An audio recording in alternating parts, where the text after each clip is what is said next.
स्वच्छ भारत मिशन ग्रामीण के फेज 2 अभियान के अंतर्गत मैं आपको ठोस अपशिष्ट प्रबंधन के बारे में बताने जा रहा हूं, जो कि ग्रामीण स्तर पर क्रियान्वित होगा।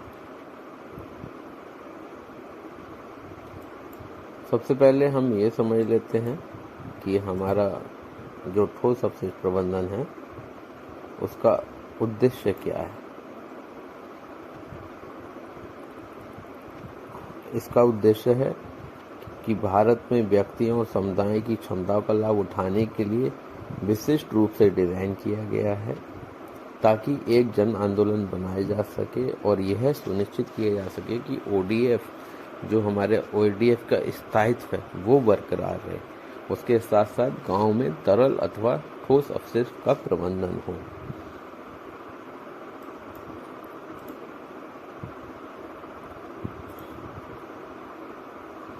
अब बात करते हैं एक आदर्श गांव विकसित करने के लिए क्या आवश्यक कदम उठाने चाहिए। 4 महत्वपूर्ण कदम हैं जिससे कि हम अपने गांव को आदर्श गांव, एक मॉडल गांव के रूप में विकसित कर सकते हैं। नंबर 1 है ओडीएफ स्थायित्व, यानी ओडीएफ की यथास्थिति बनाए रखना। दूसरा है एसडब्ल्यूएम, ठोस अपशिष्ट प्रबंधन। तीसरा है एलडब्ल्यूएम, तरल अपशिष्ट प्रबंधन। और चौथा है दृश्यमान स्वच्छता एवं आईईसी। अगर हम पहले स्टेप की बात करें तो वो कहता है कि सभी घरों में शौचालयों की व्यवस्था हो, सभी सामुदायिक स्थान जैसे कि विद्यालय, हमारे स्कूल्स, हमारे पंचायत भवन, हमारी आंगनवाड़ी, हमारे बारात घर, वहाँ पे शौचालयों की व्यवस्था हो। और जितने भी हमारे पुराने शौचालय हैं जो कि मरम्मत चाहते हैं, उनकी रेट्रोफिटिंग कराई जाए।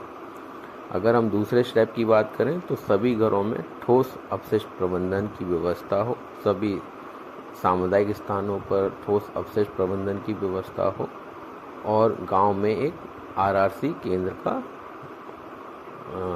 निर्माण हो, रिसोर्स रिकवरी सेंटर। तीसरा है हमारा एलडब्ल्यूएम, सभी घरों में ग्रे वाटर की व्यवस्था हो, सभी सरकारी संस्थानों पर ग्रे वाटर प्रबंधन की व्यवस्था हो, और ग्रे वाटर हेतु जो उचित टूल्स हैं उनका उपयोग हो, प्रबंधन हो। चौथा है दृश्यमान स्वच्छता, प्लास्टिक एवं अन्य कचरे हमें कहीं दिखाई न दें, कहीं जल भराव न हो। गांव में सार्वजनिक स्थानों पर गुणवत्ता पूर्ण ओडीएफ एंड वॉल पेंटिंग हो, दृश्यमान स्वच्छता हो। गांव में जगह जगह हमारे मैसेज हो जो कि स्वच्छता को बढ़ावा देते हो। अब हमें ये समझने की ज़रूरत है कि ठोस अपशिष्ट एक समस्या क्यों है। ये एक बहुत बड़ी समस्या है क्योंकि हम खुले और गंदे लैंडफिल, जो हम अपना कूड़ा फेंक देते हैं, वो हमारे पानी को दूषित करता है और संक्रमण और बीमारियों को फैलाने का कारण बनता है। इससे सीधा प्रभाव ये है कि ये हमें कई तरीके की दमा संबंधी, कैंसर, डायरिया, प्रोटोजोआ रोग जैसी बीमारियां फैलाता है। अगर हम पर्यावरण पर प्रभाव देखें तो बहुत सारी ग्रीन हाउस गैस का उत्सर्जन होता है हमें, जिससे वातावरण में कार्बन डाइऑक्साइड की मात्रा बढ़ जाती है, वातावरण में तापमान बढ़ता है। ये सब हमारे ठोस अपशिष्ट की वजह से होता है, जिसका कि निस्तारण बहुत ज़रूरी है। अब हमें ये समझने की ज़रूरत है कि ठोस अपशिष्ट के प्रकार क्या हैं। ठोस कचरा क्या है? ये हमारे 2 प्रकार का कचरा होता है। एक है हमारा जैविक बायोडिग्रेडेबल और गीला कचरा, और दूसरा है अजैविक नॉन बायोडिग्रेडेबल सूखा कचरा। जो हमारा जैविक कचरा होता है वो प्रकृति द्वारा प्रदत्त वस्तुओं से उत्पन्न होता है, और जो हमारा अजैविक होता है वो मानव द्वारा प्रदत्त वस्तुओं से उत्पन्न कचरा होता है। अब हमें ये समझने की ज़रूरत है कि ठोस अपशिष्ट प्रबंधन के सिद्धांत क्या हैं। हमें क्या करना चाहिए जिससे कि हम अपने गांव में ठोस अपशिष्ट प्रबंधन की स्थिति को बरकरार रखें। सबसे पहला है सेग्रीगेशन एट सोर्स, जहाँ से कूड़ा जनरेट हो रहा है वहीं उसका पृथक्करण कर लिया जाए।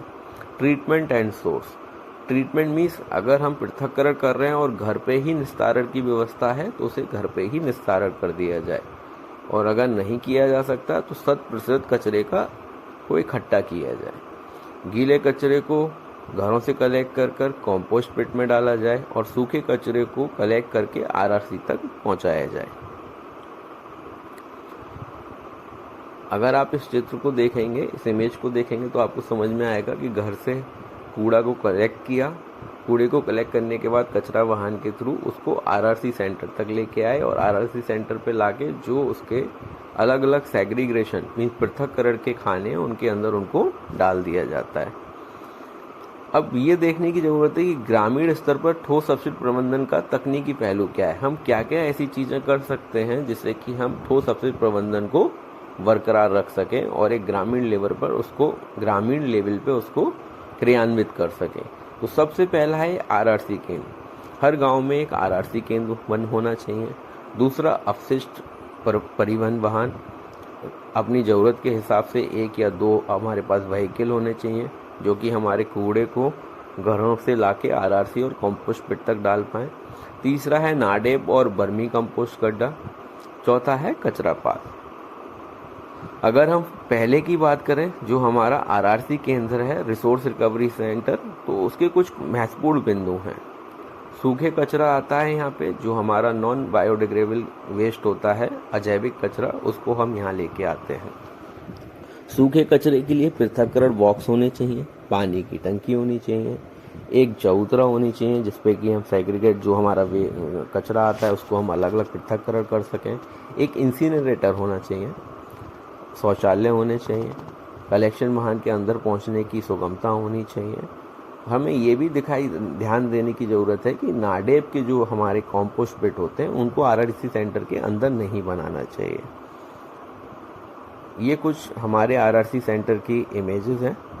ये आप देखेंगे कुछ इस तरीके से, जगह जगह अलग अलग तरीके से, पर कॉमन स्ट्रक्चर ये है कि एक आरआरसी सेंटर है जिसके अंदर पृथक्करण के मल्टीपल खाने हैं। कुछ ये इमेजेस हैं जो आरआरसी केंद्र की हैं। दूसरा है कचरा संग्रहण वाहन। कचरा संग्रहण वाहन में ये ध्यान देने की ज़रूरत है कि इसमें 2 बॉक्स होने चाहिए, एक हरा और एक नीला। हरा गीले कचरे के लिए, नीला हमारा सूखे कचरे के लिए। और इसमें साइनेजेस वगैरह भी होनी चाहिए, क्योंकि बात कचरा संग्रहण वाहन की हो रही है तो हमें यह भी ध्यान देने की ज़रूरत है कि हम इसी स्टेप पे क्लियर कर दें कि डोर टू डोर कचरा का संग्रहण होना चाहिए। गांव में हर घर तक कूड़े की गाड़ी पहुंचनी चाहिए, हर सामुदायिक संस्थान तक कूड़े की गाड़ी पहुंचनी चाहिए।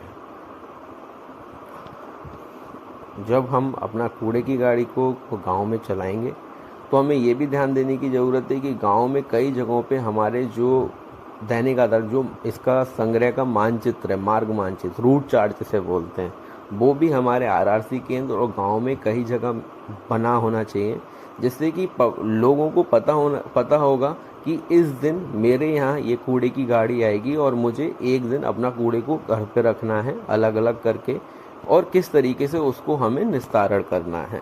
हमें कहीं उसे बाहर नहीं फेंकना या फिर कचरा पात्र जो हमारे यहाँ बने हुए हैं जगह जगह वहाँ पहुँचा देने की ज़रूरत है, या फिर हमें इंतज़ार करना है कि कचरा वाहन कब आएगा।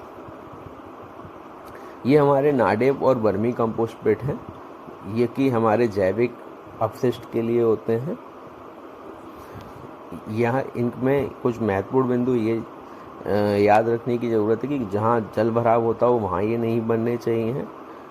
इसमें एंटी एंगल छेद होने चाहिए, छिद्र होने चाहिए, जिससे कि एयर पास हो सके। एयर पास होने से हमारी जो हमारा गीला कचरा है वो जल्दी हमारा सूखेगा और जल्दी गलेगा, ठीक है।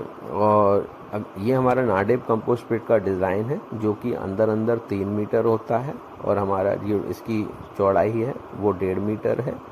इसकी ऊंचाई 1 मीटर होती है ये पूरा 9 इंची में बना होता है। इसके बाहर प्लास्टर करते हैं, अंदर प्लास्टर की ज़रूरत नहीं होती है और अंदर जो हमारा फर्श है वो भी कच्चा रहता है। ये हमारे बर्मी कंपोस्ट पिट हैं। बर्मी कंपोस्ट पिट जो होते हैं हमारे बर्मी का यूज करके हम कंपोस्ट खाद बनाते हैं, ऑर्गेनिक खाद, जो कि बहुत ही अच्छा खाद बोला जाता है और आजकल हमारे शहरों में गांव लेवल पे बहुत अच्छे रेट्स में बिकता है लोग। और जो बर्मी खाद बनता है वो हमारे जैविक कचरे से बनता है, गीले कचरे से, या फिर हम बोल सकते हैं उसको हमारे गोबर इत्यादि से हम इसको यूज करके बर्मी कंपोस्ट खाद बनाते हैं। ये कुछ बर्मी कंपोस्ट पिट के फोटोग्राफ्स हैं जिसमें शेड बहुत ज़रूरी होता है, क्योंकि बर्मी मीन्स केंचुआ, हम उसको यूज करते हैं खाद बनाने के लिए। अगर हम इसके ऊपर शेड नहीं रखेंगे तो बहुत धूप की वजह से बर्मी मर सकते हैं। ये कुछ एक नया डिज़ाइन है जिसमें 4 पिट हैं और एक नीचे चबूतरा है। ये डिज़ाइन एक इस तरीके का डिज़ाइन है जो अब नया आया है।